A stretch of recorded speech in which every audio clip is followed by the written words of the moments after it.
नमस्कार दोस्तों, आपका हमारे YouTube चैनल पर स्वागत है। दोस्तों, आज की इस वीडियो में हम बात करेंगे गुणसूत्र यानी क्रोमोसोम के बारे में। जी हाँ दोस्तों, आज के इस वीडियो में आपको हम गुणसूत्र के बारे में सभी महत्वपूर्ण बातों को बताएंगे। दोस्तों, जो गुणसूत्र है, ठीक है, इसे आनुवंशिक लक्षणों का वाहक भी कहते हैं।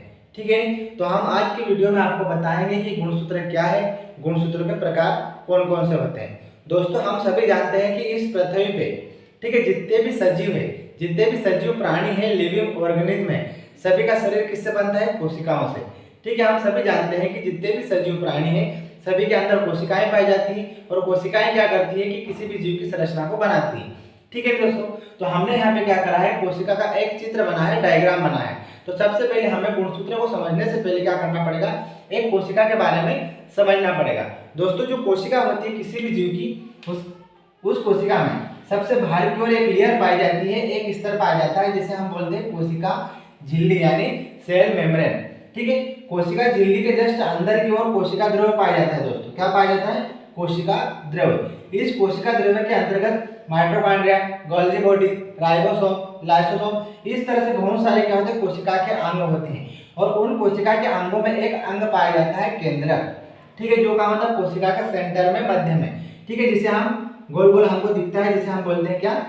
केंद्रक। ठीक है दोस्तों, इस केंद्रक को कोशिका का मस्तिष्क भी कहते हैं। क्या बोलते हैं? कोशिका का मस्तिष्क, क्योंकि इस कोशिका के अंदर जो भी क्रियाएं संपन्न होगी उसका नियंत्रण किसके द्वारा होगा? केंद्रक के द्वारा। दोस्तों, ठीक है, तो हमें याद रखना है कि कोशिका के मध्य में जो केंद्रक पाया जाता है, उस केंद्रक को हम कोशिका का मस्तिष्क भी बोलते हैं। ठीक है, अब दूसरी बात हमको याद रखना है कि ये जो कोशिका का केंद्रक है दोस्तों, इस केंद्रक के अंदर हमें गोल गोल संरचनाएं देखने को मिलती है, जिन्हें हम बोलते हैं केंद्रिका।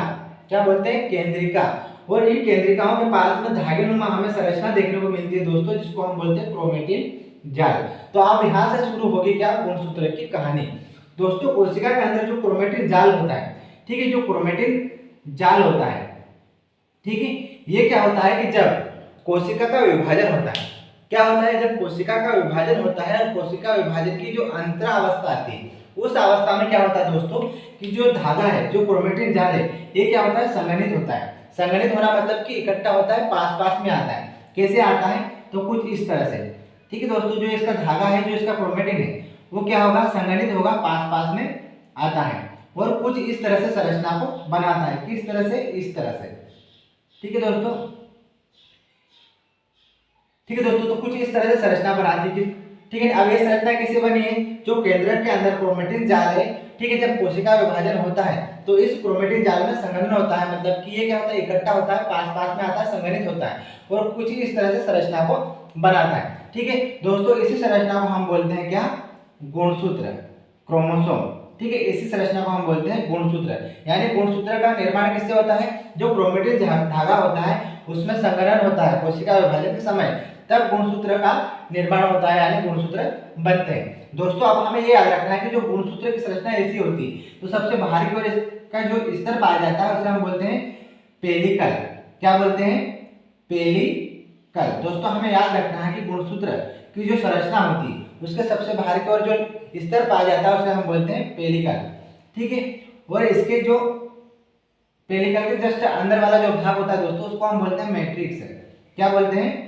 मैट्रिक्स। हमें याद रखना है कि जो अंदर वाला जो भाग है उसे हम बोलते हैं मैट्रिक्स। ठीक है दोस्तों, और जो आपको ये वाली संरचना दिख रही है जहाँ पे गुणसूत्र का कुछ भाग क्या है? सिकुड़ा हुआ है, संकीर्णन है। ठीक है, जैसे हम बोलते हैं प्राथमिक संकीर्णन। क्या बोलते हैं? प्राथमिक संकीर्णन। ठीक है दोस्तों, इस प्राथमिक संकीर्णन में दोस्तों, ठीक है, यहाँ पे एक बिंदु होता है, ठीक है, एक पॉइंट होता है जिसे हम बोलते हैं गुणसूत्र बिंदु। क्या बोलते हैं दोस्तों? गुणसूत्र बिंदु। और इंग्लिश में इसे कहा जाता है सेंट्रोमियर। क्या बोलते हैं? सेंट्रोमियर। ठीक है दोस्तों, देखो अब क्या हो रहा है, कोशिका में केंद्रक है, केंद्रक में क्रोमेटिन जाल है। ये जब कोशिका विभाजन होता है तो संघनित होता है और गुणसूत्र की संरचना को बनाता है। जब हम गुणसूत्र की संरचना को देखते हैं तो सबसे बाहर के स्तर को हम बोलते हैं पेलिकल, उसके अंदर होता है मैट्रिक्स, और जो दो भाग होते हैं गुणसूत्र के, ठीक है, उन दोनों भागों के बीच में एक सिकुड़ा हुआ यानी संकीर्ण भाग पाया जाता है, जिसे हम बोलते हैं प्राथमिक संकीर्ण। ठीक है दोस्तों, इस प्राथमिक संकीर्ण के ही बीच में क्या होता है? एक बिंदु होता है, एक पॉइंट होता है, जिसे हम नाम देते हैं गुणसूत्र बिंदु यानी सेंट्रोमियर। दोस्तों अब क्या होगा, जो ये गुणसूत्र है इसे हम बोलते हैं क्या, आनुवंशिक लक्षणों का वाहक। दोस्तों क्या बोलते हैं हम, हमें याद रखना है कि गुणसूत्रों को हम बोलते हैं आनुवंशिक लक्षणों का वाहक। दोस्तों वाहक का मतलब ये होता है कि ये जो गुणसूत्र है, ठीक है, ये क्या करता है कि जो लक्षण एक पीढ़ी से दूसरी पीढ़ी में जाते हैं, यानी हमें पता है कि जो हम जैसे हम दिख रहे हैं, ठीक है, हमारे में कुछ गुण हमारे मम्मी के, कुछ पापा के, ये किसके द्वारा संभव हुआ है, मतलब डीएनए के द्वारा, जीन के द्वारा। इस गुणसूत्र के ऊपर क्या होता है दोस्तों, इस गुणसूत्र में डीएनए होता है और उस डीएनए के ऊपर जीन होता है, ठीक है। उन डीएनए को, जीन को ले जाने का काम कौन करता है, गुणसूत्र, यानी जो गुणसूत्र होता है उसे हम वाहक बोलते हैं। किसका वाहक, आनुवंशिक लक्षणों का, यानी आने वाले वंशों में जो लक्षण जाते हैं एक पीढ़ी से दूसरी पीढ़ी में, ठीक है, उनको पहुंचाने का काम करता है कौन, गुणसूत्र, ठीक है। वाहक का मतलब ही होता है क्या, एक स्थान से दूसरे स्थान पर ले जाना, ठीक है। तो गुणसूत्र क्या है, आनुवंशिक लक्षणों का वाहक है, ठीक है दोस्तों। अब जो इसमें सेंट्रोमियर पाया जाता है, यानी जो गुणसूत्र बिंदु पाया जाता है दोस्तों, इसी गुणसूत्र बिंदु के आधार पर गुणसूत्र अलग अलग प्रकार के होते हैं। तो हम आपको बताएंगे कि गुणसूत्र बिंदु के आधार पर गुणसूत्र कितने प्रकार के होते हैं। इससे पहले दोस्तों हमें याद रखना है कि ये गुणसूत्र जो है इसकी खोज किस वैज्ञानिक ने की है, ठीक है दोस्तों। तो इसकी खोज जिसने की है दोस्तों, उस वैज्ञानिक का नाम है स्ट्रासबर्गर, ठीक है, स्ट्रासबर्गर। और कब की है, तो साथ में ये भी आपको याद रखना है 1975 में, ठीक है दोस्तों। अब दूसरी बात ये याद रखना है दोस्तों, जो क्रोमोसोम शब्द है, ठीक है, जो क्रोमोसोम शब्द है दोस्तों, इसको देने वाले साइंटिस्ट का नाम है, क्या नाम है, तो हमें याद रखना है वाल्डियर। क्या नाम है, वाल्डियर, जिन्होंने क्रोमोसोम शब्द दिया। कब दिया, तो साथ में ये भी याद रखना है 1890 में, ठीक है दोस्तों। तो फिलहाल में आपको इतनी चीजें याद रखना है। अब हम देखेंगे सेंट्रोमियर, यानी गुणसूत्र बिंदु की स्थिति के आधार पर गुणसूत्र के प्रकारों के बारे में, ठीक है दोस्तों। तो आई होप आपको यहाँ तक क्लियर हुआ होगा कि गुणसूत्र क्या है। कोशिका में जो केंद्रक पाया जाता है, केंद्रक में जो क्रोमेटिन जाल पाया जाता है, उस क्रोमेटिन जाल में कोशिका विभाजन के समय क्या होता है, संघनन होता है, यानी पास पास में आते हैं क्रोमेटिन जाल और गुणसूत्र की संरचना बनती है, ठीक है। गुणसूत्र के सबसे बाहर पेलिकल, अंदर मैट्रिक्स और एक प्राथमिक संकीर्ण पाया जाता है, वहीं पे क्या होता है, गुणसूत्र बिंदु होता है। गुणसूत्र की खोज किसने की है, तो स्ट्रासबर्गर ने 1875 में, ठीक है। और इस क्रोमोसोम शब्द को किसने दिया है, तो वाल्डियर ने 1890 में। दोस्तों अब हम आपको बताएंगे गुणसूत्र बिंदु की स्थिति के आधार पर गुणसूत्र के प्रकारों के बारे में। तो आइए चलो देखते हैं हम गुणसूत्र बिंदु की स्थिति के आधार पर गुणसूत्र के प्रकारों के बारे में। दोस्तों अब हम बात करेंगे गुणसूत्र बिंदु के आधार पर गुणसूत्र के प्रकारों के बारे में। तो आइए चलो देखते हैं हम गुणसूत्र बिंदु यानी सेंट्रोमियर के बारे में। प्रत्येक गुणसूत्र में एक प्राथमिक संकीर्ण मिलता है, इसे ही गुणसूत्र बिंदु कहते हैं। दोस्तों हमने अभी देखा था कि जो क्या होता है, गुणसूत्र कुछ इस तरह से, ठीक है, अपने आकार में परिवर्तित हो जाता है, ठीक है।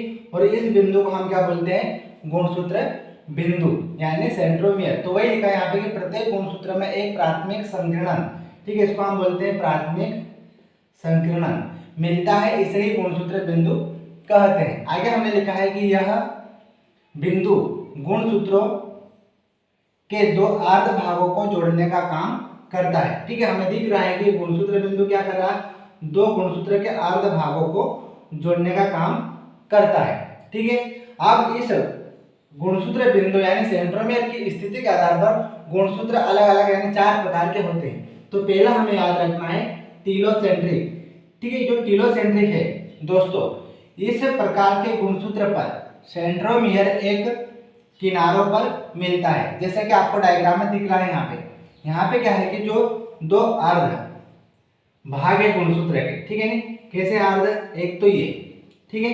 अब दूसरा क्या होगा, इसके जस्ट नीचे होगा, इसके जस्ट नीचे यहाँ पे इसका दूसरा आधा भाग होगा, ठीक है। और सेंट्रोमियर का होगा किनारे पर ऊपर, ठीक है, नहीं। तो इस प्रकार मतलब इस तरह के गुणसूत्रों को हम बोलते हैं टीलोसेंट्रिक गुणसूत्र, ठीक है। सेकंड नंबर का है एक्रोसेंट्रिक। इस प्रकार के गुणसूत्र में एक अर्ध भाग बहुत छोटा, ठीक है, तथा एक बड़ा होता है, यानी जो एक्रोसेंट्रिक है इसमें क्या होता है कि एक गुणसूत्र का भाग तो कैसा होता है, बड़ा होता है, ठीक है, और दूसरा कैसा होता है दोस्तों, छोटा होता है, ठीक है, दूसरा छोटा होता है। तो इस तरह के गुणसूत्रों को हम बोलते हैं एक्रोसेंट्रिक प्रकार का गुणसूत्र। ठीक है, तो हमें याद रखना है कि जिसका एक भाग छोटा मतलब बहुत छोटा, ठीक है, और दूसरा बड़ा होता है, उसे हम बोलते हैं एक्रोसेंट्रिक गुणसूत्र का प्रकार। अब तीसरा हमने लिखा है सब मेटासेंट्रिक। ठीक है दोस्तों, इस प्रकार के गुणसूत्र में दोनों बराबर नहीं होते, यानी दोनों भाग बराबर नहीं होते, एक थोड़ा छोटा व एक बड़ा होता है। जैसा कि आपको यहाँ पे दिख रहा है, एक भाग थोड़ा बड़ा है, दूसरा एक तो बड़ा ही है और दूसरा क्या है, थोड़ा सा छोटा है। ठीक है, ज्यादा छोटा नहीं। इसमें क्या है कि एक भाग बहुत छोटा होता है, इसमें क्या होता है कि एक भाग तो इस तरह से क्या होता है, बड़ा होता है। ठीक है, नहीं एक भाग तो इस तरह से बड़ा होता है और दूसरा क्या होता है कि इससे थोड़ा छोटा होता है। ठीक है, जो हमें कैसा दिखता है, एल के आकार का। ठीक है दोस्तों, जो टीलोसेंट्रिक है वो हमें आई आकार का दिखता है दोस्तों। ठीक है, और जो एक्रोसेंट्रिक है वो हमें कैसे दिखता है, टी आकार का। ठीक है, कैसे दिखता है, टी आकार का।